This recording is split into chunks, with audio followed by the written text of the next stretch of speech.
అనంత రైతన్న ఆగ్రహించాడు. వేరుశెనగ విత్తనం కోసం రోడ్డెక్కాడు. ప్రభుత్వ నిర్లక్ష్యాన్ని నిలదీసి నిరసన తెలిపాడు.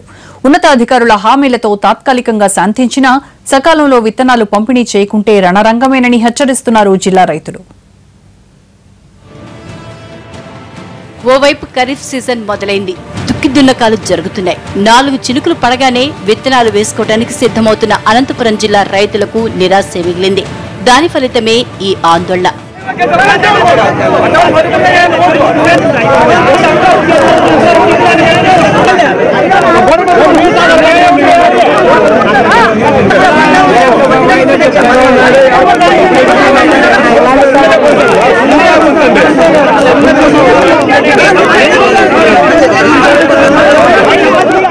జిల్లా వ్యాప్తంగా 3.28 లక్షల క్వింటాళ్ల వేరుశనగ విత్తనాల అవసరం ఉంది.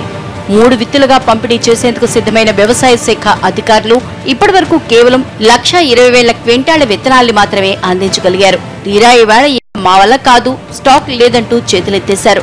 దీంతో ఆగ్రహించిన రైతులు అనంతపురం మార్కెట్ యార్డ్ దగ్గర ఆందోళనకు దిగారు. రోడ్డుకు అడ్డంగా ముళ్లకంప వేసి నిరసన తెలిపారు. ఈ ఆందోళనతో అనంతపురం రోడ్డు మీద భారీగా ట్రాఫిక్ ఆగిపోయింది. సార్ 5 ఇస్తామన్నారు, మళ్ళీ 10 ఇస్తామన్నారు. కాకపోతే ఈ లేదు అని పేపర్కో కానీ లేకుంటే ఎవరికైనా అధికారులకు చెప్పి మాకు రైతులకు చెప్పి ఊళ్ళో దండోరే చెప్పేది కానీ అది లేదు. వీళ్ళందరికీ ఇలా వచ్చేది, రైతులంతా ఇటుకు వచ్చేది కొన్ని వేల వచ్చేది పోయేది ఇవన్నీ జరుగుతున్నాయి సార్. ఒకరు వచ్చి 100 రూపాయలు 200 ఖర్చులు పెట్టుకొని ఇంటికి వస్తున్నారు. కాకపోతే దానికి ఈ డేటు లేదు అనే దానికన్నా ఒక నిర్ణయానికి ఒక డేట్ అన్నా ఏదైనా ఇవ్వాలి కదా సార్. ఇప్పుడు 4 డేట్లు మళ్ళీ ఈ పొద్దు ధర్నా చేస్తుంటే ఈయన మళ్ళీ 14 అంటున్నారు. 14 కూడా లేదు. ఇప్పుడు ఉండేకాయలు ఇమ్మను సార్ చాలు, లేకుంటే వద్దు. ఉండేకాయలు ఇమ్మను, లోన్లో పక్కకు పోతుండే.